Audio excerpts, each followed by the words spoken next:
Dracula by Bram Stoker. Abbreviated version. Jonathan Harker's journal. Later, the morning of the 16th of May. God preserve my sanity, for to this I am reduced. Safety and the assurance of safety are things of the past. While I live on here, there is but one thing to hope for, that I may not go mad, if indeed I be not mad already. If I be sane, then surely it is maddening to think that all the foul things that lurk in this hateful place, the Count is the least dreadful to me, that to him alone I can look for safety, even though this be only whilst I can serve his purposes. Great God! Merciful God! Let me be calm, for out that way lies madness indeed.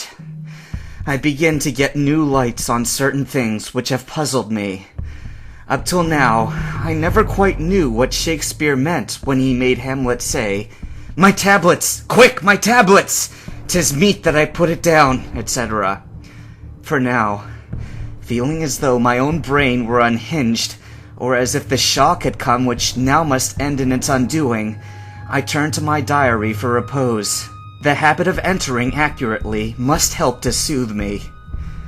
The Count's mysterious warning frightened me at the time. It frightens me more now that I think of it, for in future he has a fearful hold upon me. I shall fear to doubt what he must say. When I had written in my diary, and had fortunately replaced the book and pen in my pocket, I felt sleepy. The Count's warning came to my mind, but I took a pleasure in disobeying it. The sense of sleep was upon me, and with it the obstinacy which sleep brings as outrider. The soft moonlight soothed, and the white expanse without gave a sense of freedom which refreshed me. I determined not to return tonight to the gloom-haunted rooms, but to sleep here, where, of old, ladies had sat and sung and lived sweet lives, whilst their gentle breasts were sad for their menfolk away in the midst of remorseless wars. I drew a great couch out of its place near the corner, so that as I lay, I could look at the lovely view to the east and south, and unthinking of and uncaring for the dust, composed myself for sleep. I suppose I must have fallen asleep. I hope so. But I fear, for all that followed was startlingly real, so real that now sitting here in the broad, full sunlight of the morning, I cannot in the least believe that it was all sleep. I was not alone. The room was the same, unchanged in any way since I came into it. I could see in the floor, in the brilliant moonlight, my own footsteps marked where I had disturbed the long accumulation of dust.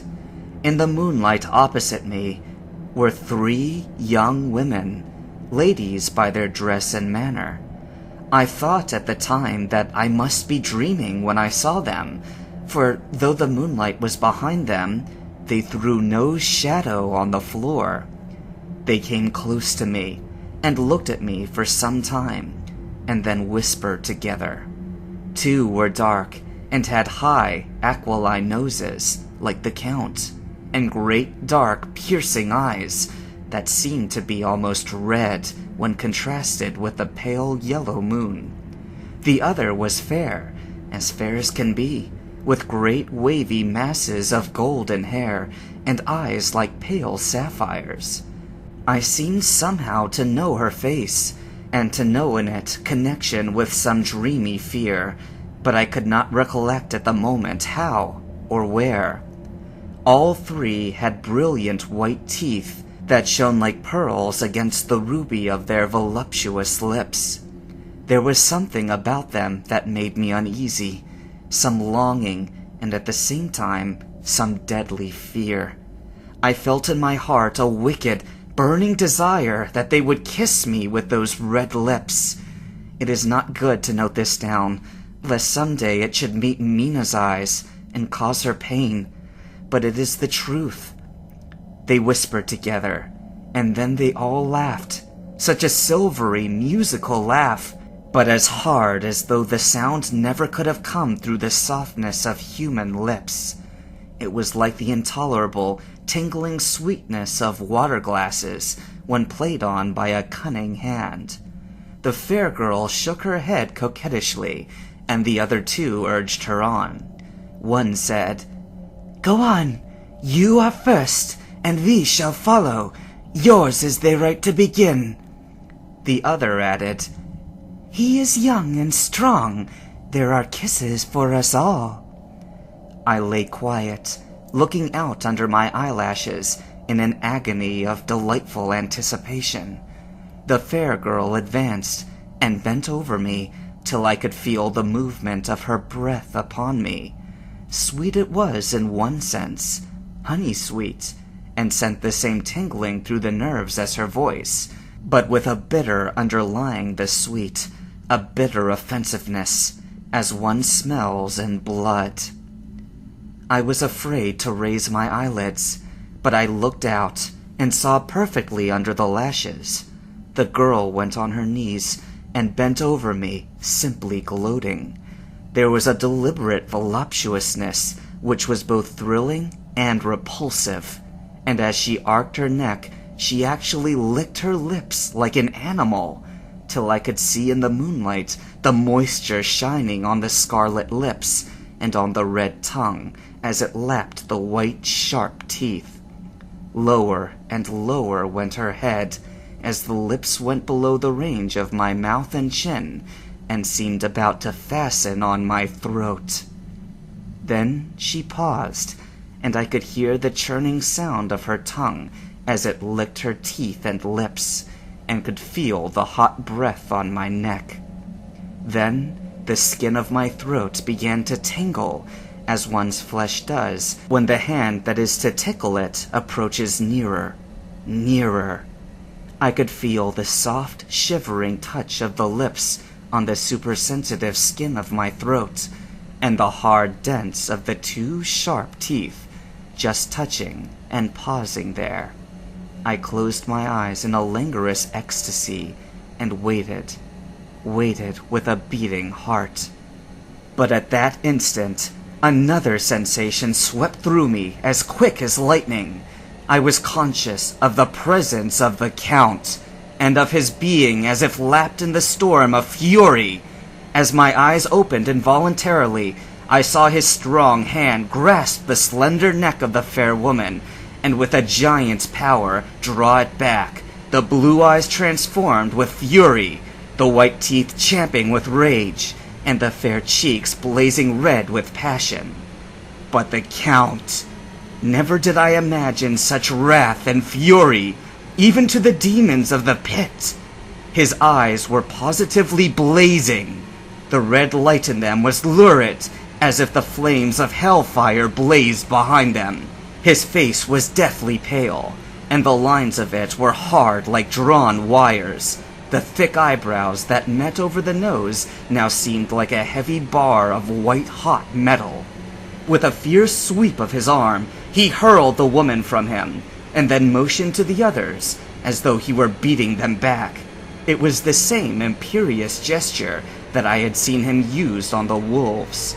In a voice which, though low and almost in a whisper, seemed to cut through the air and then ring round the room, he said, "How dare you touch him, any of you? How dare you cast eyes on him when I had forbidden it? Back, I tell you all! This man belongs to me! Beware how you meddle with him, or you'll have to deal with me!" The fair girl, with a laugh of ribald coquetry, turned to answer him. "You yourself never loved! You never love!" On this, the other women joined, and such a mirthless, hard, soulless laughter rang through the room that it almost made me faint to hear. It seemed like the pleasure of fiends. Then the Count turned, after looking at my face attentively, and said in a soft whisper, "Yes, I too can love. You yourselves can tell it from the past. Is it not so? Well, now I promise you that when I am done with him, you shall kiss him at your will. Now go, Go! I must waken him, for there is work to be done. Are we to have nothing tonight? said one of them, with a low laugh, as she pointed to the bag which he had thrown upon the floor, which moved as though there were some living thing within it. For answer, he nodded his head. One of the women jumped forward and opened it. If my ears did not deceive me, there was a gasp and a low wail, as of a half-smothered child. The women closed round, whilst I was aghast with horror, but as I looked, they disappeared, and with them the dreadful bag. There was no door near them, and they could not have passed me without my noticing. They simply seemed to fade into the rays of the moonlight and pass out through the window, for I could see outside the dim, shadowy forms for a moment before they entirely faded away. Then the horror overcame me, and I sank down unconscious.